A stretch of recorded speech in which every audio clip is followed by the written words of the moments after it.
Good morning, everybody. Happy Sunday to you.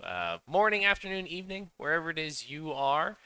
This is Coffee Break. I am Spencer Campbell, Gila RPGs. Coffee Break is an opportunity for me to hang out with cool friends and just awesome people in the RPG scene and just like catch up or talk about whatever is interesting or on your mind this week.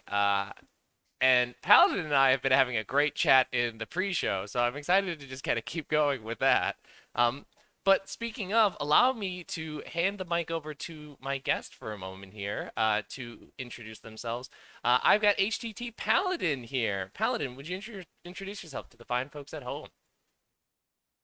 Hi, my legal name may as well be Paladin at this point because no one really knows my legal name despite being published. I'm best known as the co-director for the Antasina Una. I just released Incantations, a 5e limit of just a bunch of weird magic spells and prose. And I'm trying to finish up an interview book called Polyhedral. I'm very excited about that interview book. Uh, Thank you. Especially after what you were telling me just before we went live about your first interview with it. It sounds Like great. the preview got released to backers and whatnot, but yeah, I interviewed Banana Chan, and again, I went into it with like an agenda, like a thing in mind. I'm like, oh, this is what this book is going to be. And like in my first interview, I was like, I'm not fuck it. I'm silly. I don't know what I'm talking about. Clearly, I just want to hear what these assholes have to say. Because I don't know. I don't know if you need to be weird to do game design, or if game design naturally makes you weird. Mm. Yeah, what is the time order of weirdness in game design? That's a good question to try and untangle. I didn't realize that the first Yeah. interview was with Banana Chan. That makes sense based off of what you were telling me about. Uh, Yeah. I interviewed Banana Chan once, right as her Kickstarter, right as her Kickstarter started, and then again after it finished. So there's two Banana Chan interviews in there. And then I interviewed like a bunch of other people, and then I had to scrap two interviews because those people turned out to be not so great. Added like three more on, had to drop two because they didn't respond to emails and I'm on a timeline.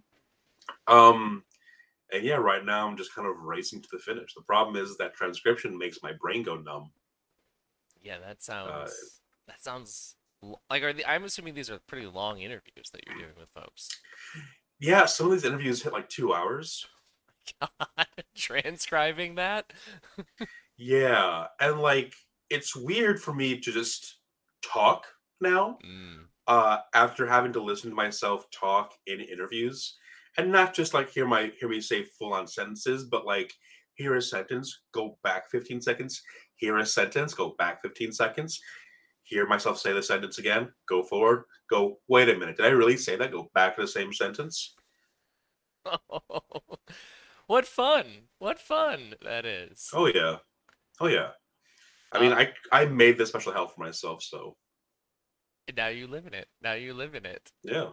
Um, just before this, we were talking about because you were saying you hadn't seen 7:30 in a while. I think you might be my second person I've talked to who's on the West Coast. So I've only had two people who I've had to put through the agonizing task of waking up at 7:30 so far. And the other one was Dan Phipps, and he's got kids, so he was up at like 5 already, I'm sure. So I do Right. apologize. But you mentioned that you were drinking I a mean, very hot cider. yeah, just the hottest, sexiest apple cider imaginable. Like, ooh, you look at it and go like, ooh, that's a sexy apple. Yeah, I'm drinking temperature wise a very. It's still steaming, is Mm. how hot it is. Uh, I figure the hotter it is, the more taste there is, and so far I haven't been proven wrong. Yeah, I was telling you about this. It's so my partner, eat drinking and eating things that are literally boiling. My mind can't comprehend it.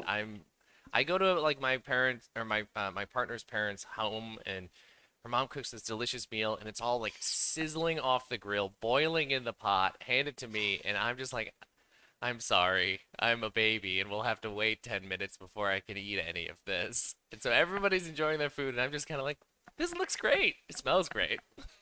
And then I get to I'm eat. pretty sure. I'm pretty sure I developed a habit when I was a teenager where we would have these big family dinners, and my mother would like put out like lumpia or something, Mm.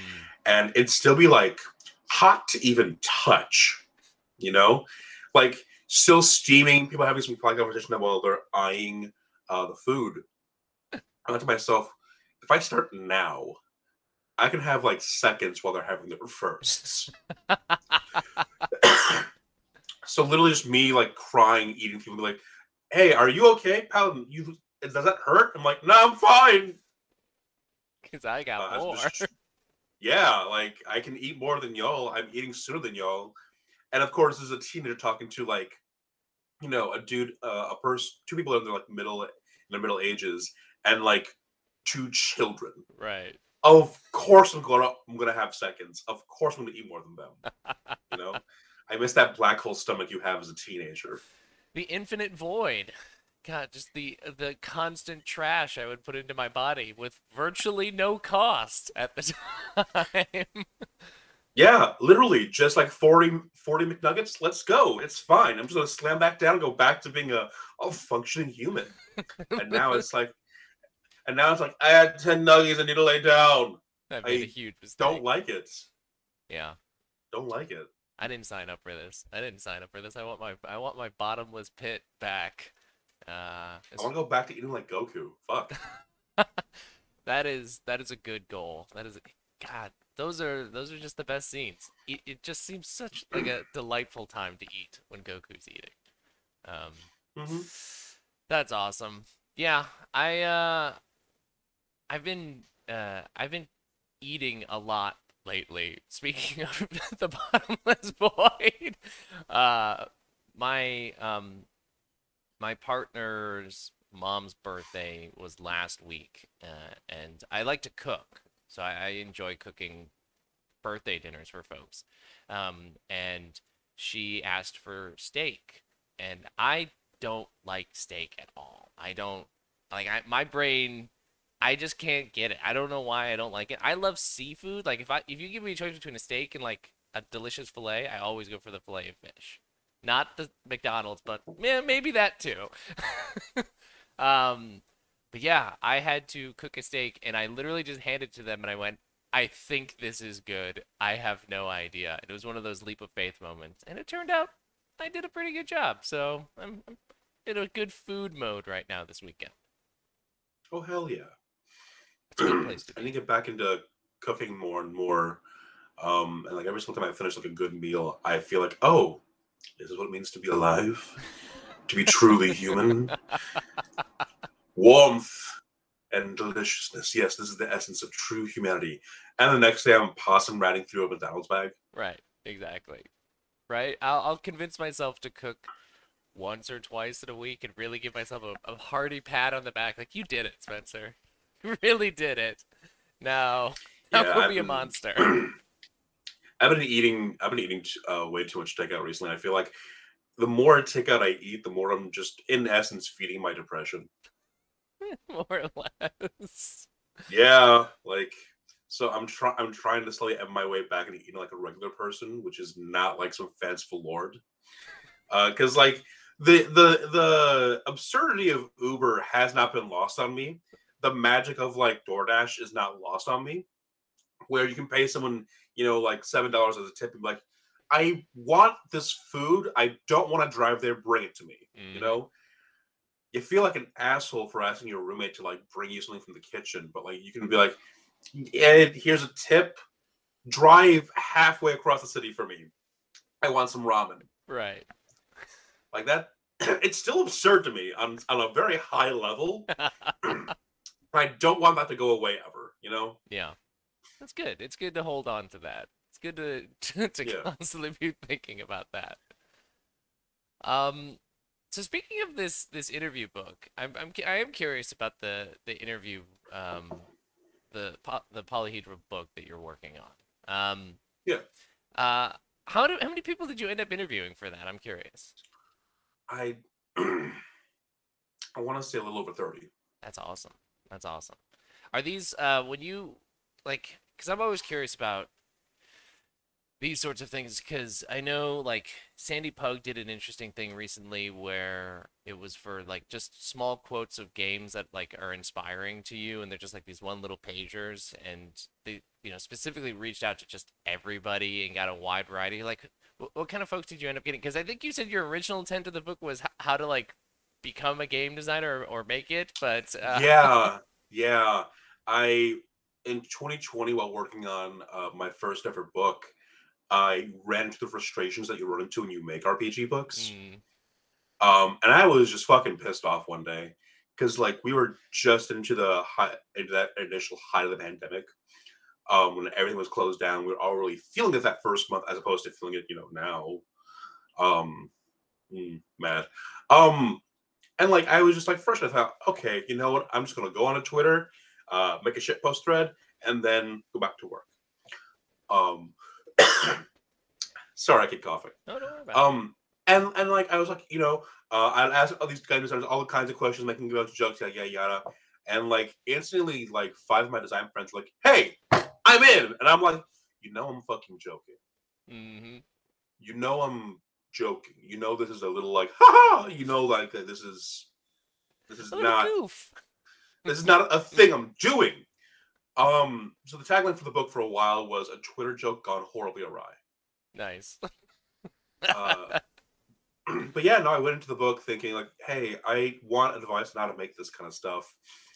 Um, and then I'll ask people. Throughout the book, I'll ask people like different, advice questions. But Mm. by and large, I realized that RPG nerds, people who make these books, most interviews are just advertisements. Mm-hmm.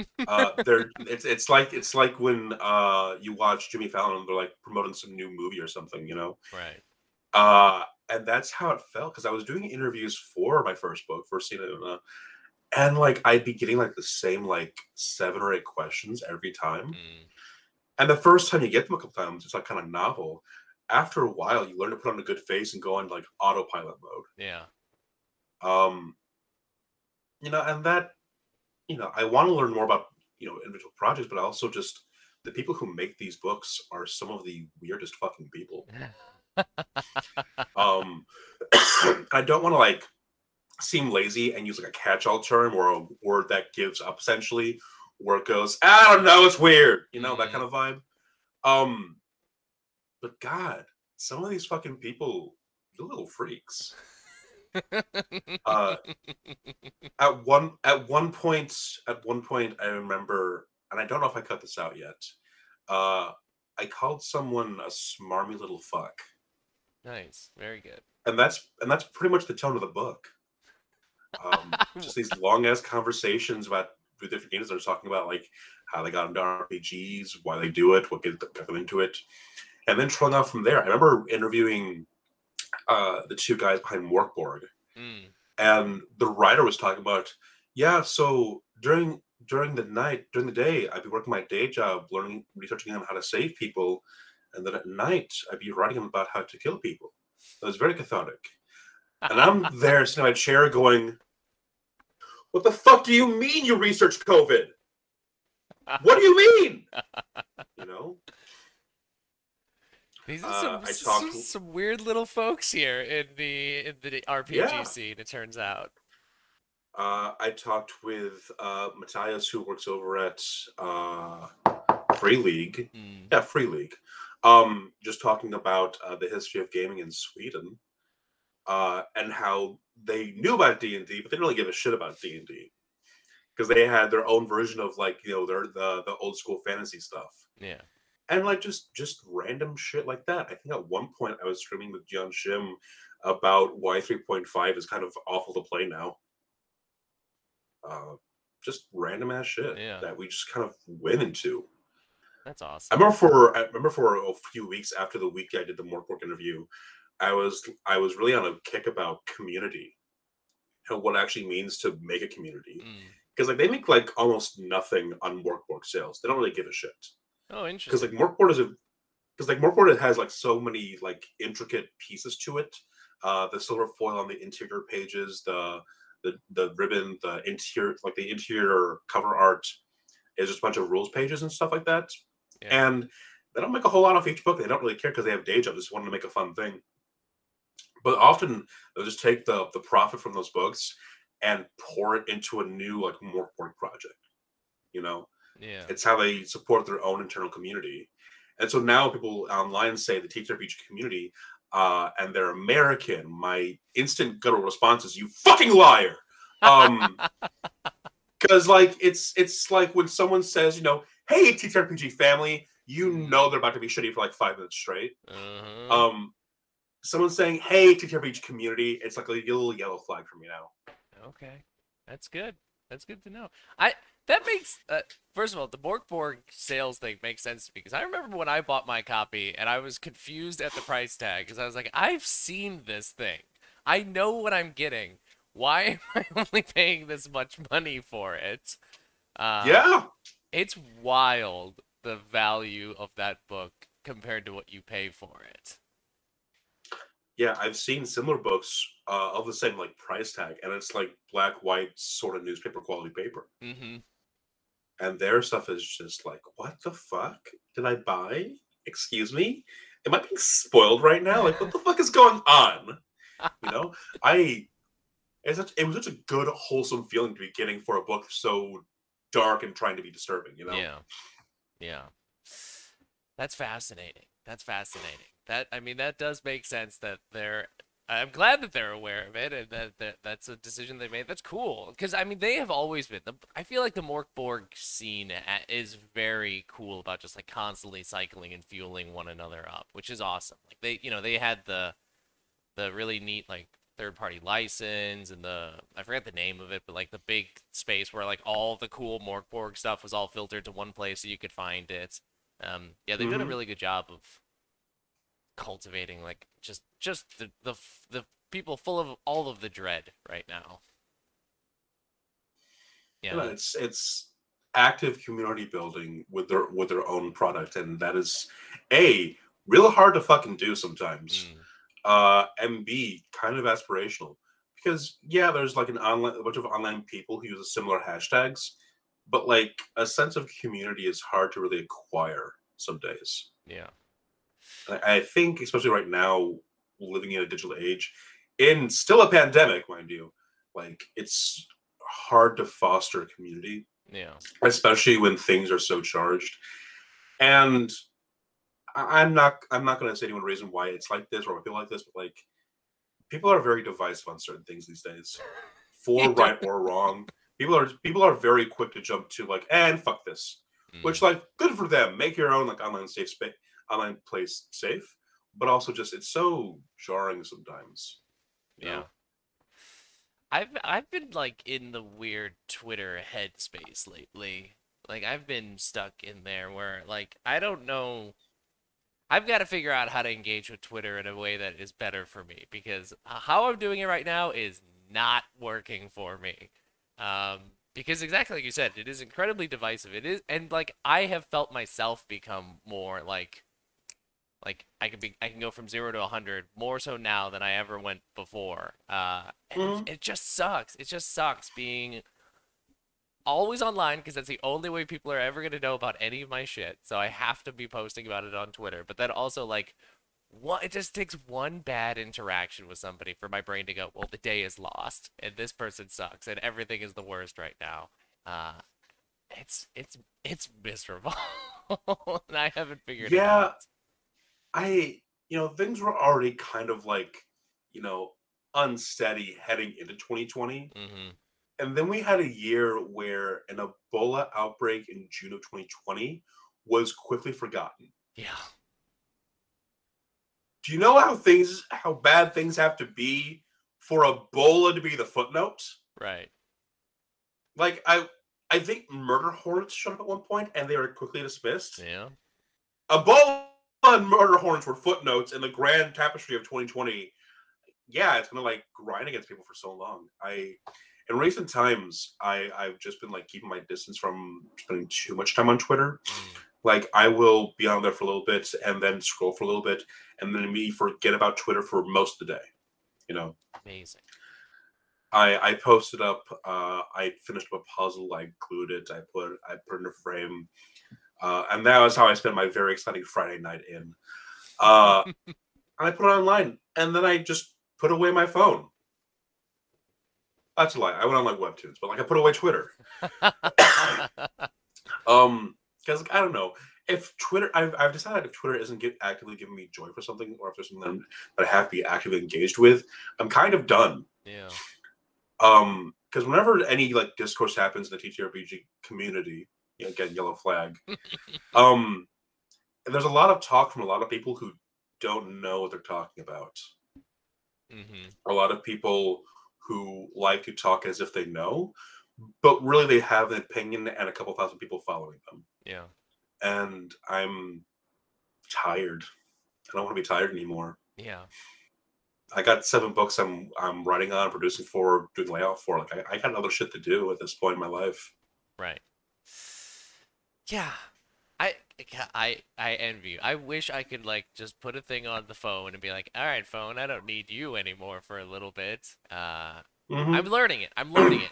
It's gonna be hard. Well, it's gonna be hard this upcoming week because it's spring break for us. So Yeah. I'm not teaching next week, and so now I have nothing but time to look at the internet, and like at least before I had my job that could distract me. Yeah, I've had to like get things that actually pull my attention away and I focus away.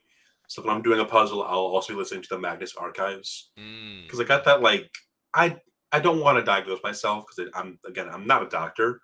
I should never be a doctor or play one on TV. And I'm pretty sure I have ADHD, but I don't know for certain quite yet because I don't have the money to go like talk to a doctor about it. And like 5 years to wait to get your appointment. Yeah.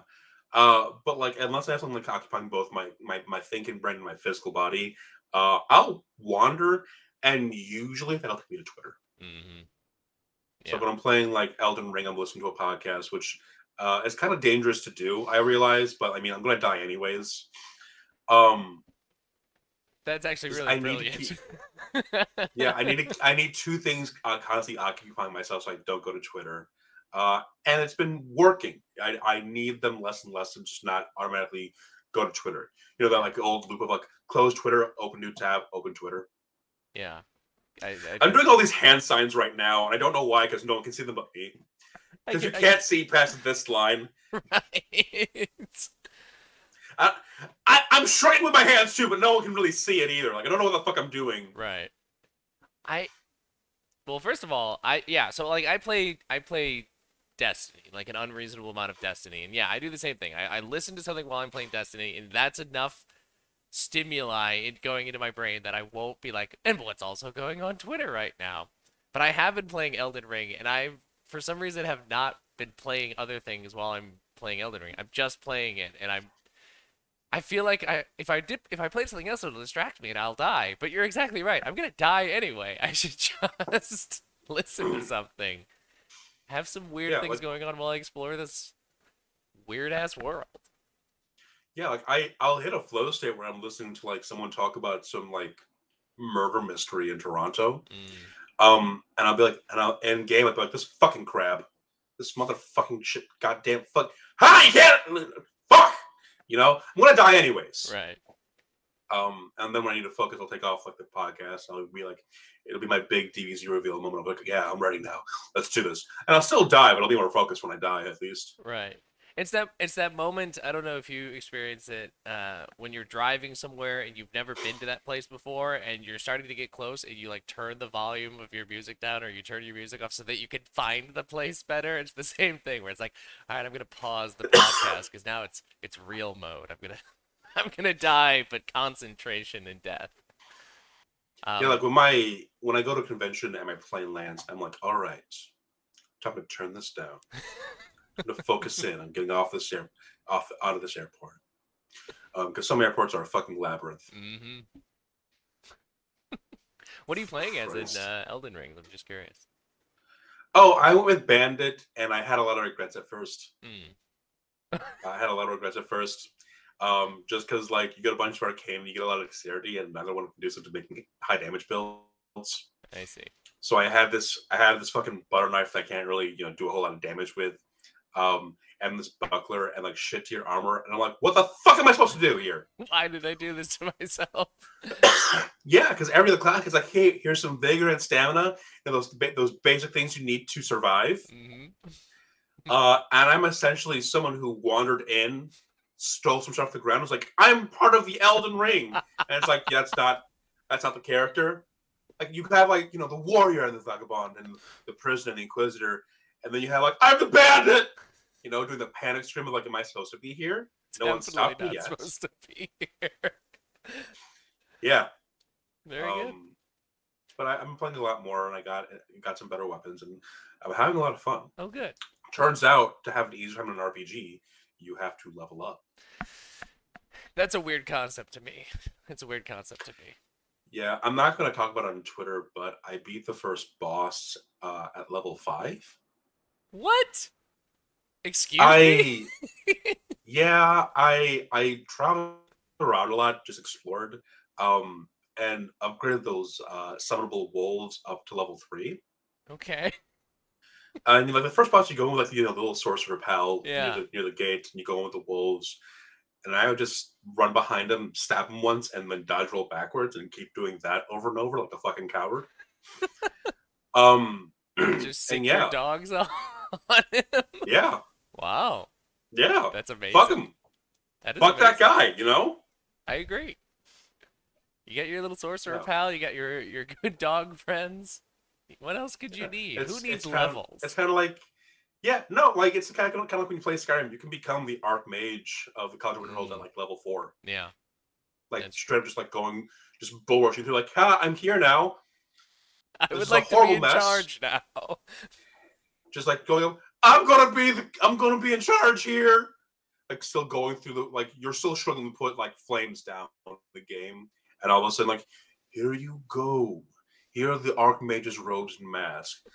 Thank you very much. I will lead with ingenuity and creativity for everyone. Like you're still going through active combat puberty still. Right. Oh, I fucking miss playing. I fucking miss having fun with Skyrim. God. It's been a while since I've picked up Skyrim, but a lot of fun. I know if I go into it, I'm going to lose about 4 months of my fucking life. You're one of those people who can like just dive in and then you're just wholly back into it, even if you've like played it a fuck ton already. Oh yeah. Here's my contemplate. I want a game, right? Okay. I want a game that has RPG mechanics and like can switch between third person and first person shooter, but like let's do melee if you want to. And I want to be able to customize my weapons and my armor. I want to have maybe a combat companion, and I want to have really in-depth base building. And the moment I can have that, when it's not Fallout, great. That's when I leave the internet. But so far there's only Fallout. Yeah. And there's sort of Minecraft, but like not really. There's no intrinsic reason to do base building in Minecraft. There's no real internal motivation to make things fancy, and I like making things fancy. And most games don't get as in depth as Fallout into crafting, and I hate it. Right. I desire crafting. I would desire a gun. That's all I want in a game. The moment Destiny lets me customize like an apartment, I'm gone. I'm dead. I'm we'll not going to be never around see anymore. you again. Yeah, I'll finish up my current books and just peace out, disappear into Ethereum, just like slowly lower my opacity until I'm fucking gone. Just fade away. Wow. Mm-hmm. I mean, that does sound like a really fun game. I would like to play that game whenever it comes out. Same. I have a lot of reservations about the new Bethesda game, but I know that's my best bet of getting what I want. The sci-fi one? Which is Starfield, I think. Yeah. And it's dire when it's like, yeah, Bethesda's the one I need. That's who I'm gonna count on right now. Yeah, all reliable Bethesda. It's a bad feeling. It's a bad taste in my mouth. When is that coming out? I don't remember when that's coming out. It's been teased so long and so often that I figure it'll be here when it arrives. Yeah. Because any like thoughts about when it'll arrive will just give me psychic damage. Fair. That's fair. Oh, there's a person I, in chat who says they sincerely hope Elden Ring gets a first-person mod. That'd be interesting. That would be a nightmare to do all the dodging and rolling in first person. But I could try it. I what was that movie that came out a while ago that was in first person Oh perspective? yeah. Hardcore Henry. Yeah. Yeah, I don't want to play Hardcore Henry. Like I don't know if you've ever done like a somersault before, but can you imagine doing like 80 in a minute? Like, fuck your camera, honestly. Just And then let's take it a step further and get it as a VR supported mod as well, so you could really be in it. oh Christ. So when VR was first becoming like a really popular thing, my friend Adam, he got one because he has a wide living room in his apartment and his computer's in the middle of the room. And he thought, okay, I'm going to VR headset. And a bunch of us always assemble at his place for New Year's. And we went Mm. to his place for New Year's, and my friend Michael put it on to test it out to play around. And he was playing that one zombie game in VR. I don't know what it is, Sunset Mm. Overdrive or something. I don't know. Um, and he nearly roundhouse kicked my fucking head. I don't know why this memory comes up or why I talk about it on this thing in particular, but Michael, if you ever for some reason hear this, you almost roundhouse kicked me in the fucking head, you jackass. We gotta find Oh this my Michael. god. You don't even use your leg in the game. You have two fucking hand controllers. Why the fuck are you kicking, man? And that's a message to a future person. Uh yeah. Nice. Very good. Fuck. We have a I don't know why that or to my fucking head, but here we are. but you're in it now. You're fully Yeah. back into the world. It's as if you were as immersed as a VR sim itself right now. Oh my Yeah. God. Yeah, we have a VR headset here too, and mostly just use it for Beat Saber at this point. It's pretty much just my Beat Saber machine. Um, but Yeah, I have a Nintendo Switch, and when I'm not traveling, that thing is basically my Ring Fit machine. mm-hmm. I am currently crossing out the logo on this cup because I thought to myself originally, "Hey, I don't want to show off this company's logo when I'm drinking when I'm drinking, so I'm going to put it in this mug." And I grabbed one of my coffee mugs, and then I realized, "Hey, maybe let's not use the D&D mug." I thought I saw it for a second. Yeah, you did. A mug so heavy and fragile that if you ship it, it's going to break 100%. Guaranteed. Yeah, and like me and my roommate moved here last about a year ago, and we had a small get together with some friends, and our friends were like, "Hey, do you want some D&D mugs?" And we're like, "Yeah, man, sure."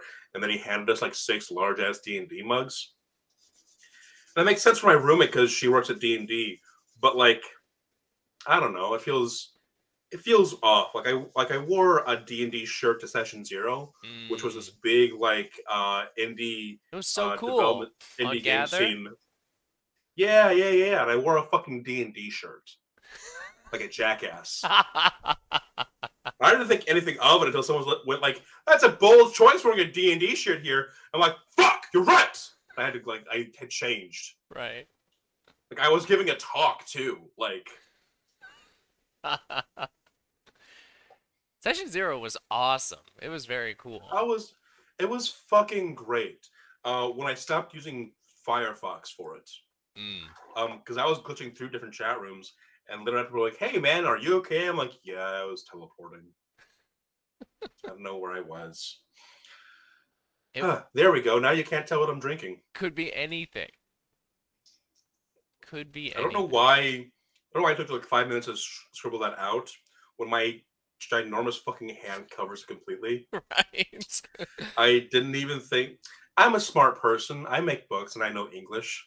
Mm. Ding. Ringing Yeah. endorsement. Hey, Mm. it's still 8 o'clock in the morning for you, so it's all good. Yeah, I'm drinking this fuckable cider. Oh my God, it's so hot. I want someone to out of context clip that so I can put it on Twitter. Because fuck it at this point, Right. throw spaghetti at the wall, see what makes me grow. That's gonna be it. That's gonna be the thing that really launches you to the next level. Yeah, me talking about fuckable drinks. I mean, Ugh. shit posts can turn into magical things, as you have demonstrated with the interview book. A shit post just Yeah, turns into things. I can't fucking joke about work on Twitter anymore because the moment I do, people are gonna be like, "Hey, that sounds great," and I'm like, "Shut the fuck up." Right. I don't want to sound too aggressive because I'm usually pretty chill, but yeah, I can't joke on Twitter anymore. It's a fucking curse. Yeah. At this point, I have to make like a TV, an animated TV series, and let me tell you, I don't got that budget for like a minute of animation. You Like, we'll have to figure this out because I want this animated TV series. fuck. I mean, you put it out here, and so now now it has to Yeah, be I done. know. I know, yeah. No, I made a joke about polyhedral, and it became a thing. I made a Right. joke about working on like a solar punk book, and it's currently in development. You're doing a Um, solar punk thing right now? yeah, I'm doing a solar punk thing right now. Most solar punk stuff I've found in the past like year and a half really pisses me off. Because it's not punk. It's also just useless. Oh.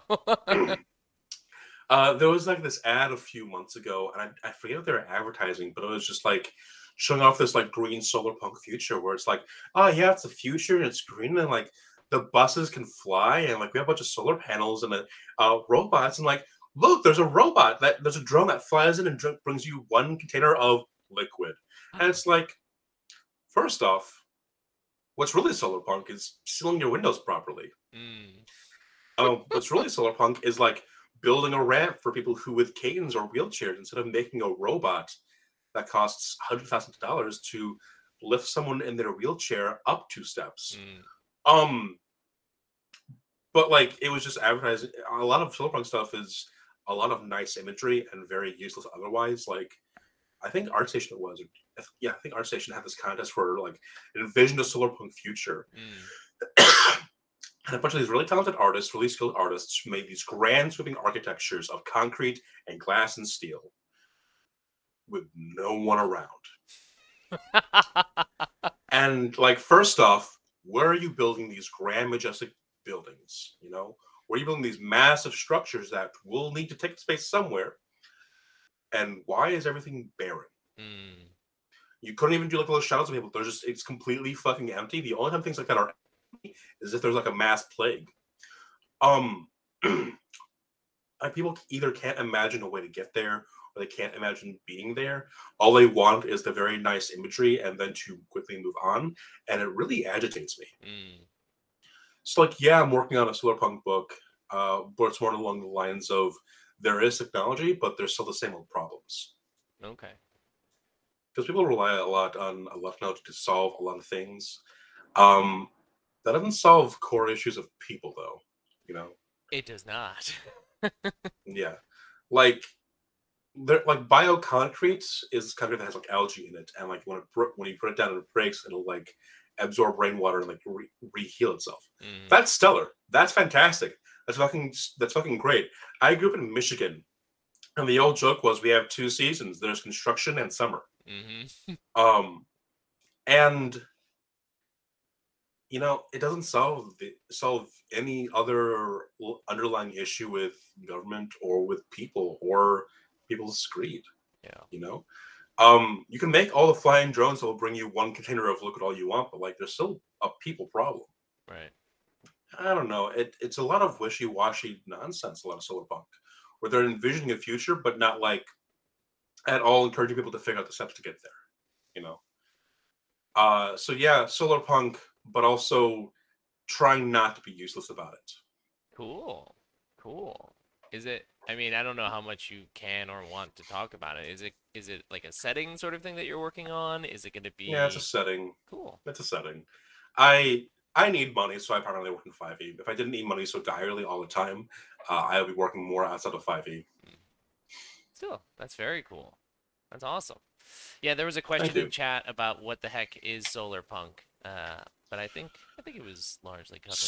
Solar punk is this envisioning of a future that is more inclusive, more progressive, more focused on internal and smaller communities, rather than giving into despair of the larger megacities, Mm-hmm. where you have cyberpunk that has these huge towering skyscrapers, and corporate grid is taken over, and you have all this hardware to replace limbs and missing organs. Solarpunk tries to be a little more hopeful about the future, and early Solarpunk focused on like envisioning of this fanciful future where you and your loved one can like be on your own personal dirigible, or talking about how you can create your own mini garden. We have had solar, wind, and water power since the I always fuck up centuries, but like since the late 1800s, early 1900s. People were envisioning all this stuff around Art Nouveau of like having electricity, the luxury of electricity around electricity and wind power and solar power. And then like World War One happened, which quickly threw everything into the fucking trash. And Solarpunk nowadays, in like the early 2000s, was envisioning like a future where you would have these large scale gardens, you would have these cities that were more friendly to disabled people, that were more inclusive, wasn't so centered on different power groups. And people were able to better govern themselves and be more inclusive overall with art and artisans. And a lot of people look at Solarpunk and envision only the future, not the present. So you have a lot of modern Solarpunk being taken as a political thing, where they're trying to push for things that are more focused on the smaller communities. And it's great. I just wish there was more of the focus of the heart of it, of why it's called punk. Right. People use punk willy-nilly nowadays, and I'm not a fan of it. It rarely is punk. Yeah. You can take any word and add punk to it, and it sounds awesome. It's a great little tagline. Punk is just too fun of a word to say. It's a great word. Like if someone like very angrily calls you punk, you don't have a retort. No, and I feel kind of cool about it. Yeah. But yeah, no, that's the essence of Solarpunk. It's trying to make a future that is more renewable and less focused on despair. Yeah. Honestly. Yeah, it's a really good point about the idea that it people don't usually think about like the modern setting of it, or like the modern implications of it. It is every time I think about it, it is always far-flung future, almost like post-apocalypse. Like now we have a chance to go in this solar punk direction, or if not that, then the weird shiny glass buildings approach, like the utopian weird sterile utopian approach that you were describing earlier.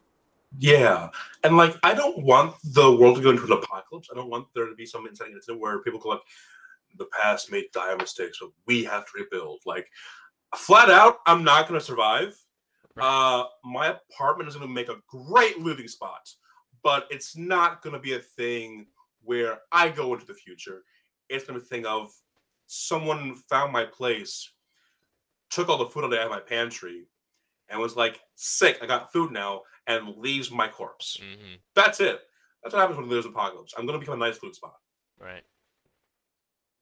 What kind of loot will I drop? Yeah, like the important questions. This show is coffee punk, as has been pointed out in chat. This is a coffee punk. That's the genre of this show. Fuck. If I Google coffee punk, am I going to be upset? Let's find out. Ooh, that's actually a good question. What does come up with coffee punk? An actual Instagram account. Oh no. Oh, now I'm mad because the first result was an Instagram account called NFT Coffee Punk. No. Fuck. No. Curse. Are you fucking kidding me? Truly a nightmare. God. We live in the nightmare.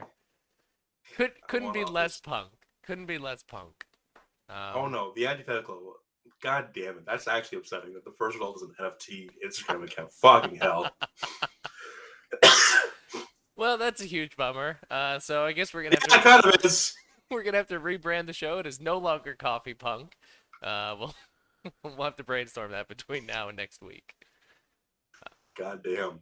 I've never had the wind taken out of my sails quite so hard or fast. Oh my god. Yeah, that was quick. That was a real fast turn. That was a real a little bit of whiplash. Ooh, mama, that hurt. Ooh, fucking NFTs, man. This is a solar coffee show. That's the proposal from chat. We're a solar coffee show. Interpret that however you want. Um, I drink my coffee kind of hot. Paladin drinks cider piping hot. Hot as the sun, you Honestly, might say. honestly, man, like I'm holding this right now, like my hand hurts. Mind blowing. How? How? I don't know. The more hot it is, the more tasty it is. You keep saying that. It's like you're trying to convince yourself that's true. No, because like people go for like spicier and spicier foods, and like it tastes good to them, you know. Yeah. So there is some truth in it. Like God, I'm remembering now. This is a core memory. Me It's and my being family were at activated. like, yeah, just like, my family were at like, this is when I was in high school. My family went to this shopping center tower in Chicago, Hmm. and I roamed off a bit with the Lego store, went to a clothing store because I'm a teenager. Yeah. Why would I ever want to hang out with my family? You know. And I came back, and I saw my brother, who is 7 years younger than me, on a bench crying into a bowl of frozen yogurt. And I'm like, what the fuck happened? Is Yeah. he okay? Is he hurt? And I go over there, and I'm regaled with a story of they were in the spice shop, the pepper store, and my brother's going around looking at different things, and I've tried that, I've tried that, I've tried that. And the guy behind the counter looks at them and says, "Hey, do you want to try the hottest thing in the store right now?" And like, everyone looks at my dad. Dad goes, "Yeah, okay, yeah, sure." Guy puts on two latex gloves, That's a good start. which is a great start. Yeah. Pulls out a vial about this big, I want to say, which is like, inch and a half tall. Pulls out a popsicle stick, puts a drop on the popsicle stick, and says, "Okay, this goes in your tongue, not your gums. On your just on your tongue, not your gums. Okay?" Goes, "Yeah, okay." Puts it on there. As he does, he says, "Next door is a frozen yogurt shop. Just go there." What I found out later on was that my brother had a drop of ghost chili extract Oh my put god. onto his tongue directly, causing this, I want to say at the time, 10-year-old to just openly weep because of the pain. No. Um, Oh. and and here's the fuckery of it. He's had frozen yogurt since. He has said to me that particular frozen bowl of frozen yogurt tasted all the better because of the spice. Mm. Fuck that kid. Fuck him. I'm never doing that to myself. Fuck that. No. So, but my vice is like temperature hot. I Okay. a lot of like delivery tastes like nothing to me because like by the time it gets over to me, it's also a lot of it's heat. Yeah. I've learned the hard way that you shouldn't order fish and chips via Yeah. delivery because they lose that crunch on the way through. Right. There's weird micro in this interview, in this talk between us about me bitching about food. Hey, that's this is whatever comes up comes up. That's that's the premise.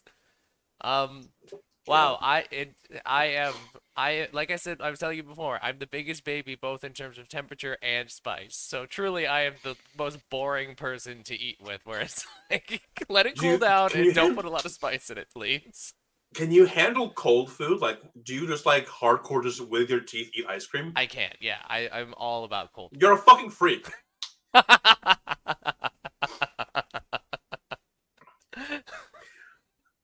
When I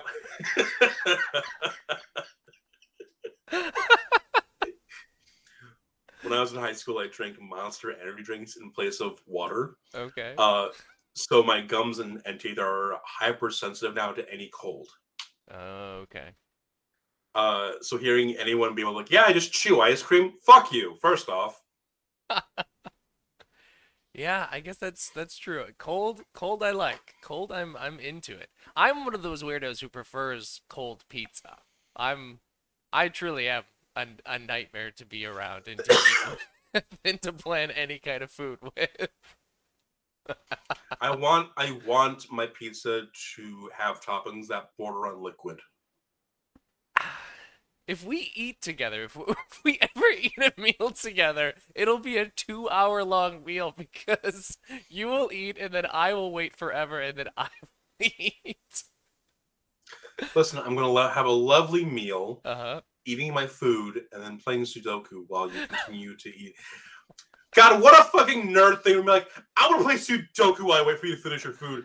Fucking end me. Jesus Christ. But What is coming out of my fucking mouth? better to be playing Sudoku on your phone than going onto Twitter to go all full circle, right back to what we said before. Yeah, sure. But that's also saying, hey, at least not a stick in the eye. It's like, yeah, I guess, but still.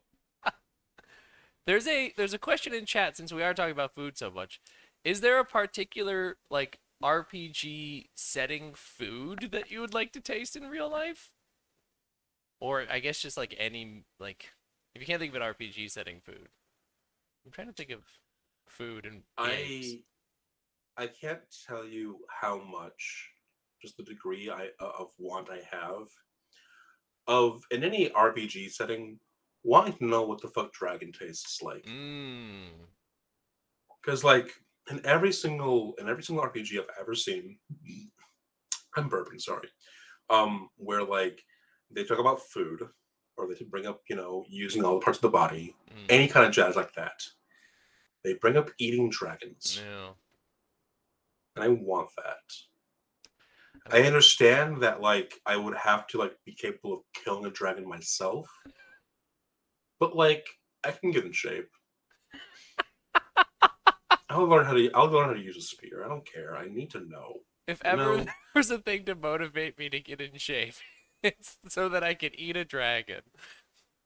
Yeah, no, like any reason that people can give me about working out and getting in shape, Mm. like I kind of just do it to get my blood rushing the most. I can like have brain power to do word stuff. Yeah. Um, like any reason people give me where it's like, yeah, you can have a better life, can be more active, you can have more energy in the day, you can fuck better, like things, all these different reasons. You're like, if someone told me, hey, if you can like deadlift this many pounds, you're qualified to use this spear to kill that dragon, and then you can eat it, I would already be halfway through the workout. You know? Just thinking to myself, I'm gonna make a pie! Like, I want to know what dragon tastes like. I'm pretty sure it's gonna taste like crocodile or alligator. Yeah, I was about to say, do you think it's But like I I gator? I need to fucking know, man. I Yeah. need to know. And I think it might be like gator because like those kind of reptilians, evolved to that certain point Hmm. and went, I'm good. We're good. And that's terrifying to me. That's terrifying. Like in the animal kingdom, where you're still dealing with it, like the hierarchy with the food pyramid, the chain of command. Like chain of command. What the fuck is that? The Chain rabbits of what report the? to the wolves. Well, you're still dealing with the circle of life that humanity has clearly exited out of. Like I, I'm terrified of crocodiles. Not like oh, it's gonna bite me, but just why did y'all stop? Yeah. What do they Because know that we don't know? things can still eat y'all. Like there are certain large cats that eat y'all. Why did y'all decide you were done? Yeah. What do you know? Mm-hmm. Are you storing your points to get flight all of a sudden? They're gonna, they're just grinding. They've been grinding. They're the person at the beginning of Warcraft who's just grinding rats or whatever, and then they're gonna just suddenly come out God, max level. that fucking one South Park episode of just killing boars in the forest on to like no end. Right. That's what they're Here's what I doing. hate. Here's what I hate. I saw that South Park episode when I was a kid, and I thought to myself, you couldn't just keep killing boars in the forest. Eventually, they become great and give you experience. And that's the kind of shit that gets you put into a locker. Mm. Yeah. Uh, if it wasn't for my large frame, I'm pretty sure I would have been bullied for these kind of thoughts in high school. Yeah. Yeah. Deservedly too, but still. Do you think there's variations in Taste of Dragon based off of like chromatic versus metallic and all that good stuff? I would say not because of their skin tone, but more about their internal organs. Because like I can't imagine that the organ that makes like super cold stuff is the same as Yeah. the organ that makes super hot stuff. I want to try anything that could produce an acid because Mm. like that must taste like something vinegary, and I want to try something that is innately vinegary. That isn't ammonia based. Okay. I I'm Okay. pretty sure the reason why lions aren't hunted as often as other animals is because of the ammonia in their bodies. I did not know this. Yeah, certain animals you can't eat because they're just super toxic. Some animals have chemicals in their bodies that just like if you get close to a little bit of it, you fucking hurt yourself. But some animals just have chemicals in their body that like if you eat them, you'll just get all fucked up. It's weird biology stuff. Like it's kind of like how like dogs can't eat garlic Mm. because it's more toxic to them than chocolate. Right. Interesting. Interesting. The acid-based You dragon. read up on weird shit when you're working on RPG books or RPG games. RPG Yeah. games. I Ooh, RPG games, you say? RPG games. Yeah, I'm gonna go to the ATM machine. Would use your PIN number. I'm gonna go to the ATM machine so I can get some money to go watch an NFL League game. Yeah, exactly. God. The cider's still kicking it. The cider's still Oh, the title's making here. up I the had no braid. excuse. No, I have no excuse. Clearly, this is just me now. This is just Yeah. me and my curse mentality. Well, now I'm hungry. Now I'm hungry thinking about all this dragon meat. One day, one day. I mean, honestly, I can live with that. I can live. I want to know, but I can live without like 12-ton lizards flying around shooting elements around. I I guess. I don't know. Every single movie where they bring about a dragon into modern day society, it doesn't go well for most people. Yeah, yeah. But it could be pretty tasty for a short period of time. Oh, like for a short period of time, it'd be fucking delicious. Up until we have like someone Tiger King a bunch of dragons. Oh God. You know what's gonna happen. Uh-huh. Some people go into dragons thinking Monster Hunter. Some people go into it thinking Monster Rancher. Yeah. And like the latter category, I fucking fuck those people. Fuck Yeah. those people. Mm-hmm. They're gonna cause, God, I remember now. It's this movie from like the early 2000s where like dragons were in like a major metropolitan area, and it was horrific early 2000s CGI for dragons. In an era where Jimmy Neutron was cutting edge, they wanted to have a large scale CGI dragon. Like I love early 2000s CGI in movies. Oh, it's good. It's It's a it's delight. so good. It's delicious. I love early CGI TV shows because they clearly don't know what the fuck they're doing. Yeah. Like it's beautiful to watch them. Yeah. That's awesome. But people are recommending Reign of Fire as a modern dragon movie. I don't know if you've seen Reign of Fire or not. I don't want to now because I feel like that's a trap. It's a little bit of a trap. It's a I tiny trap. I feel like it's a trap. I want to ask: is it N or REIGN? REIGN. Okay, let me look this up real quick. You might have seen like stills. That's 2002. That's the movie I was thinking of. There we go. We're in it. Oh! You know how much you have to fuck? You know how much you have to fuck up to piss off IMDb to give you less than 7 out of 10? Like, it's a lot. It's a lot. You gotta fuck up a lot to get lower than a 7 on IMDb. IMDb is very generous. Is it like you mean like IMDb's like the rating they give you as opposed to like the aggregate rating? Yeah, Oh, okay, gotcha. yeah, they're pretty generous, honestly. Then like the Rotten Tomato score is like less than 50%. It's like, yay, ooh. When it's that low, it could either be a really delight to see, it could still be a really fun time, or it will be truly nightmare fuel into your eyes. Around the 40%, I feel like it's a bunch of like movie critics going, "Don't waste your time on this garbage," Mm-hmm. and then it's like a bunch of college kids just going like, "Dude, you gotta watch this." You gotta You know, see it. you Like it's like your friend going, "This movie is so bad, the acting is so weird, and they have all these weird CGI dragons, and I know you have to do anything Thursday. I'm not doing anything Thursday, so now we have a plan for Yeah, this Thursday." It's one of those things where your friend traps you into doing something, right. and you're like, "Well, I guess I don't have an excuse to not watch Ring of Fire, so I guess we're watching Ring of Fire." Oh, that's awesome. Um, this has been a lot of fun. We're at like the hour mark, and that's usually where we sort of wrap things up.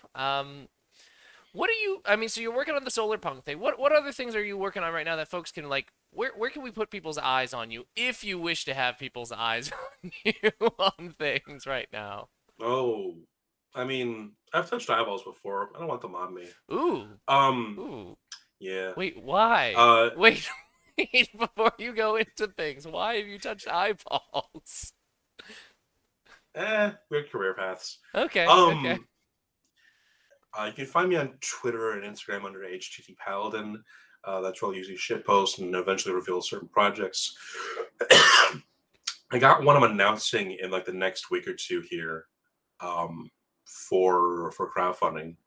Uh, yeah, you can announce one there. I say this wherever I go, but I can't stress this enough. Please don't find me on Facebook. Oh my God. I can't even People, I imagine. say that. I keep saying it as a joke at like panels and talks and whatnot, and people think I'm joking. Like they laugh, but I'm giving a dead serious face of "Don't find me on Facebook. That's weird." That's really weird. That's super weird. Yeah, and I'm still getting friend requests from people who I don't know. That's super, super strange. That's Yeah, uncomfortable. it really truly is, my friend. But you can find me on Twitter primarily, where I talk about different things I'm working on, talk about different topics. And I got, I think, 3 books in crowdfunding this year. Dang, you are busy. 3, 3, yeah. I mean, it's I'm trying to work on enough things that will give me royalties, like Mm, healthy royalties, not like damn skilled royalties. To the point where once I hit 30, I can kind of slow the fuck down yeah, that'd be because I'm nice. only 28 and I'm trying to like take things easier when I hit 30. Yeah, I'm past that, and I've decided to ramp up, so I'm going the wrong direction. But hey, maybe it'll be okay. Maybe it'll be okay. Yeah. That's awesome. So you got 3 projects. Folks should definitely follow you on Twitter, see about those projects. Is the Solar Punk one of them? Or is that No, okay, that's further down the way. Gotcha. that's next year. Okay, okay, cool. I'm excited. Awesome. Um, well, is there anything else that you wanted to I mean, we've just been bullshitting, but is there anything that we've missed that was obvious or anything like that? No, but I'm gonna take this opportunity to say blowjob, blowjob, blowjob, fuck NFTs. There we go. I think that's Yeah. the best way to sign off on the show that I've ever experienced. Uh, thank you so much for being here. Thank you so much for everybody in chat or watching this later or listening on the podcast version. Appreciate all of you. We will be back next week for coffee break again. It will be Travis Hill, who I'm really excited about. Travis is a great game designer, also is a fellow psychologist. He's an educational psychologist, so you'll probably hear a lot of weird brain talk next week. So if you're into brain talk, come on by next week. Otherwise, have yourselves a wonderful rest of your morning, afternoon, evening, wherever it is you are, and we will see you later. Bye.